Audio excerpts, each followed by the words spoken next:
Hi friends, விரல் நுனியில் இன்றைக்கி ரொம்பவே டேஸ்டியான வாழைப்பூவை வச்சு ஒரு சூப்பரான பொரியல் பார்க்க போகிறோம். இது எப்படி பண்ணுறதுன்னு பார்க்கலாம். வாங்க வீடியோக்குள்ளே போகலாம். நல்ல ஒரு பெரிய வாழைப்பூவை எடுத்து க்ளீன் பண்ணி வச்சுக்கலாம். இது ரொம்பவே இம்பார்ட்டன்ட். வாழைப்பூவை க்ளீன் பண்ணால் தான் அது நம்ம சமைக்கணும், டைரெக்டாக சமைக்கக்கூடாது. இந்த வாழைப்பூவை மேல் பக்கமாக நல்ல இப்படி ஓப்பன் பண்ணி விட்டீங்க அப்படின்னா இந்த மாதிரி நரம்பு மாதிரி ஒரு குச்சி மாதிரி இருக்கும், நரம்பு மாதிரி.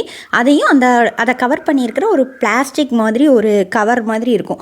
இந்த ரெண்டையுமே எடுத்துகிட்டு தான் நம்ம இந்த வாழைப்பூ சமைக்கணும். இந்த மாதிரி எடுத்து நான் ஆல்ரெடி மோரில் ஊற போட்டு வச்சுருக்கேன். இப்போது ஒரு கடாய் எடுத்துக்கோங்க. அதில் கொஞ்சமாக ஆயில், கொஞ்சமாக கடுகு, கொஞ்சமாக உளுந்து, கொஞ்சமாக சோம்பு, ஒரு பெரிய வெங்காயத்தை பொடியாக கட் பண்ணி அதில் ஆட் பண்ணிக்கலாம். க்ளீன் பண்ண உடனே மோர் அல்லது அரிசி களைஞ்ச தண்ணியில் வச்சுக்கணும். இல்லை அப்படின்னா வாழைப்பூ ரொம்ப கருத்துரும். இப்போ இந்த வெங்காயம் வதங்கிறதுக்கு கொஞ்சமாக உப்பு ஆட் பண்ணிக்கலாம். உப்பு போட்டு நல்லா வதக்கிக்கலாம். வெங்காயம் ரொம்ப கோல்டன் கலரில் வரணும்னு அவசியம் இல்லை. ஓரளவுக்கு வதங்கின உடனே நம்ம ஆல்ரெடி க்ளீன் பண்ணி வச்சுருக்க வாழைப்பூவை பொடியாக கட் பண்ணி இதோட ஆட் பண்ணிக்கிடலாம். இந்த மாதிரி எடுத்துகிட்டு இதை நல்லா பொடியாக கட் பண்ணி நம்ம ஆல்ரெடி வதக்கி வச்சுருக்கிற வெங்காயத்தில் ஆட் பண்ணிக்கிடலாம். இப்போ பாருங்கள், கருக்கவே இல்லை, கொஞ்சம் கூட ஒயிட் கலர்லேயே இருக்குது. நீங்கள் இதை தனியாக அப்படியே வச்சிட்டிங்க அப்படின்னா கலர் மாறிடும். இதை நல்லா வதக்கிக்கோங்க. வாழைப்பூ நல்லா வேகிற அளவுக்கு இந்த எண்ணெயிலேயே நல்லா வதக்குங்க. இதுக்கப்புறம் நம்ம ஆல்ரெடி கடலைப்பருப்பை ஒரு 2 ஹவர்ஸ்க்கு முன்னாடியே ஊற போட்டுட்டோம். இதை நல்லா வடைக்கு அரைக்கிற மாதிரி உதிரி உதிரியாக அரைச்சி எடுத்துக்கலாம். இப்போ இந்த அரைச்ச கடலைப்பருப்பையும் இந்த வாழைப்பூவோடு சேர்த்து நல்லா மிக்ஸ் பண்ணிக்கலாம். வாழைப்பூ நல்லா வெந்துருச்சு. இந்த ஸ்டேஜில் இந்த கடலைப்பருப்பை அரைச்சதையும் இதில் ஆட் பண்ணி நல்லா வதக்கிக்கோங்க.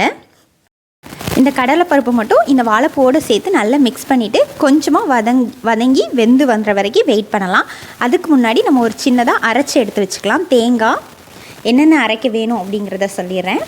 கொஞ்சமாக ஒரு கல் உப்பு, நம்ம ஆல்ரெடி வெங்காயம் வதங்க உப்பு போட்டிருக்கோம், அதனால் தேவையான அளவு உப்பு போட்டுக்கோங்க.